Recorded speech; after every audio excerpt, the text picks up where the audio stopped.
What do you see? Did your mind immediately conjure up a beautiful, glowing woman with giant white swan wings? Or perhaps you thought of those chubby, rosy-cheeked babies, clutching tiny golden harps, floating peacefully on fluffy clouds? We see them on greeting cards, in Renaissance paintings, and carved into the tombstones of our loved ones. We have been taught that they're gentle guardians, whispering sweet reassurances into our ears. But if you actually read the ancient texts, if you look closely at the original scriptures that document human encounters with these beings, you will notice a chilling pattern. In the Bible, whenever an angel breaks through the barrier of the spiritual realm and appears before a human, the very first words they are forced to utter are always, "Do not be afraid." Why? Why would a heavenly being of pure goodness have to constantly apologize for its appearance? Why would a messenger of God cause grown men, hardened warriors, and powerful prophets to collapse to the ground, trembling as if they were about to die? The answer is something modern churches desperately try to ignore, because it shatters the comfortable, consumer-friendly version of faith they sell today. The real angels of the Bible are not cute, they are not your spiritual pets, and they are certainly not human.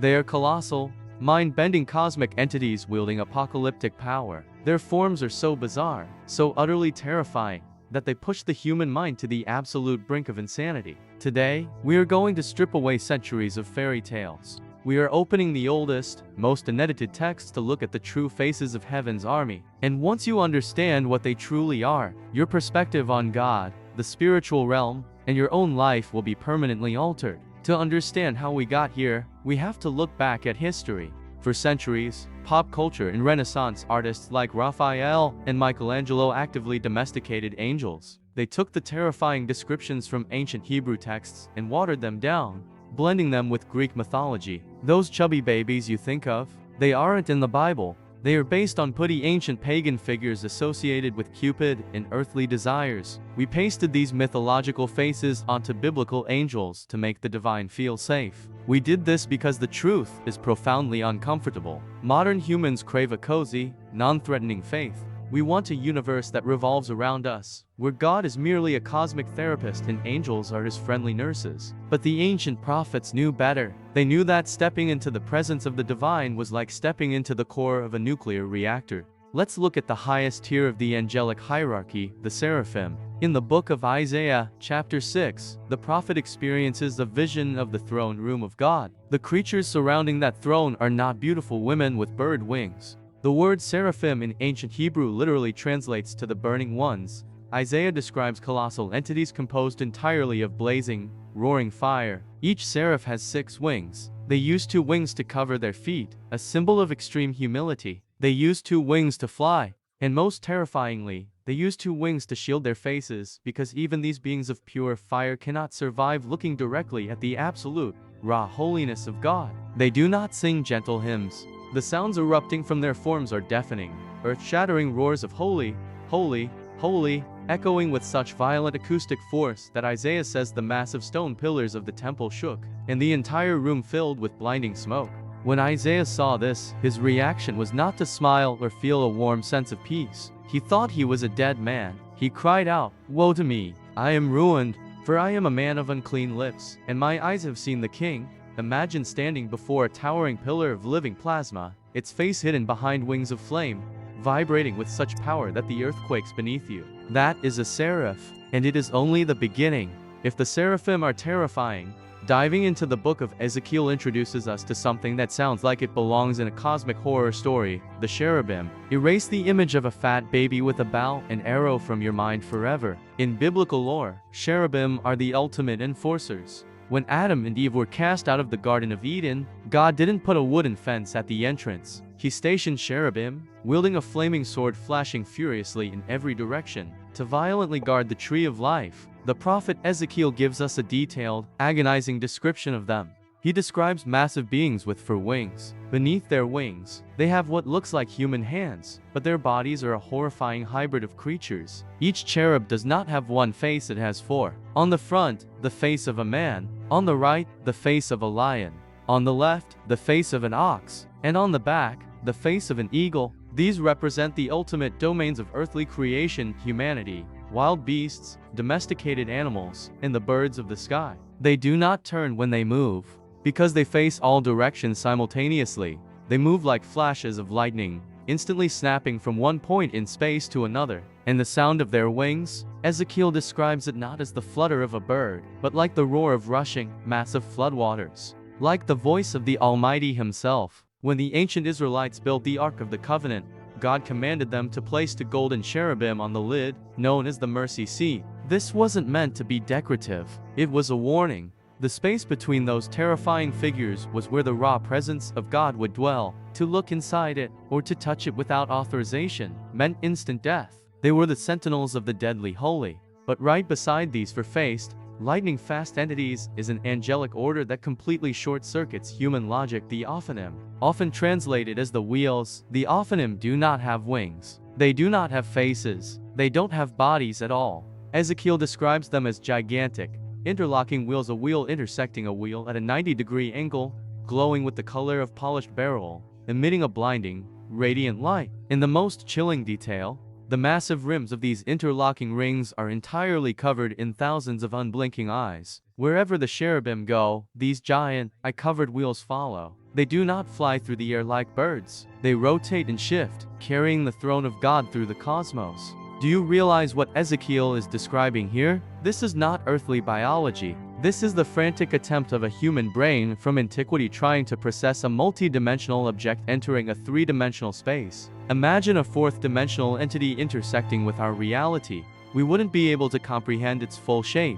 We would only see fragmented, impossible geometry, rings inside of rings. Eyes that appear and disappear, movement that completely defies the laws of physics and gravity. This is the true nature of heaven. It is alien. It is vast. It is mathematically and dimensionally terrifying. The modern church has clipped the wings of these beings because they want you to believe that heaven is universally safe. But in the scriptures, angels are not diplomats. They are cosmic executioners. They are the military arm of divine justice. Let's look at the historical record. During the first Passover in ancient Egypt, God didn't send an army of humans to free the Israelites. He sent just one entity, the destroying angel. This single being swept through the most powerful empire on earth in the dead of night. There was no battle.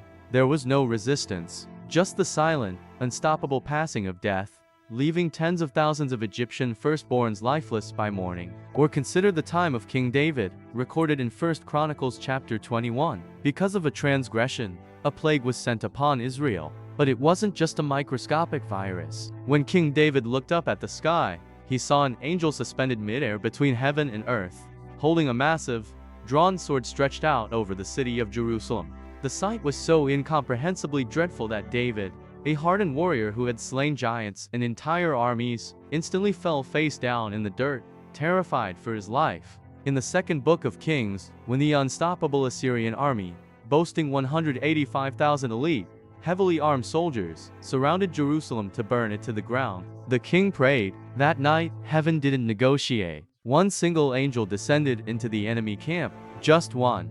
By sunrise, 185,000 soldiers lay dead. We, the humans of the 21st century, suffer from a profound arrogance. We sit behind our screens, wielding smartphones and AI, believing that our technology has elevated us to the status of gods. We scoff at the spiritual realm, treating it as primitive mythology. But the spiritual realm doesn't care about your technology. True holiness is exceptionally dangerous to corruption. You cannot touch the surface of the sun and expect not to burn. Absolute, divine power was not created to stroke your ego. It exists to eradicate whatever is impure. So, why does any of this matter to you right now? As you sit watching this video, why do you need to know that angels are multi-dimensional, blazing, eye-covered were machines instead of chubby babies on clouds? Because it puts you and your problems in their proper place. When modern religion softens the image of angels, it accidentally shrinks the image of God. If heaven's army consists of harmless winged humans playing harps, then the God they serve must just be an easygoing, forgetful grandfather sitting in the sky.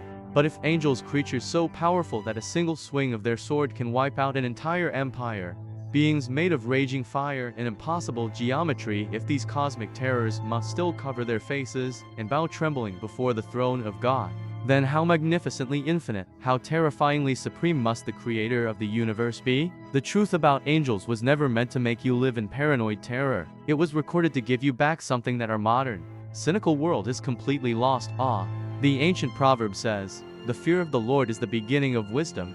When you are facing the darkest moments of your life, when you are drowning in debt, battling a disease, facing betrayal, or suffocating under the weight of severe depression, if you pray to a weak, domesticated God, guarded by weak, domesticated angels, your faith will eventually shatter. But when you realize that behind the thin, fragile veil of our physical reality, there is a standing army of burning ones. When you realize that the multi-dimensional, eye-covered wheels of heaven are constantly turning under the command of a sovereign creator, you begin to understand just how remarkably small your earthly problems truly are. They say do not be afraid, not because they aren't dangerous. They say do not be afraid because that terrifying, unfathomable power is currently standing on your side, fighting battles in the unseen realm that you couldn't possibly comprehend, as long as you walk in the truth. It's time we stop treating the spiritual world like a child's fairy tale. Wake up, and behold it with the majestic dread it deserves. If you are ready to peel back the layers of what else you've been lied to about, you need to see what the ancient texts actually predicted regarding the exact time we are living in right now. Click on the video on your screen to discover the hidden prophecies the world is trying to ignore. I will see you there.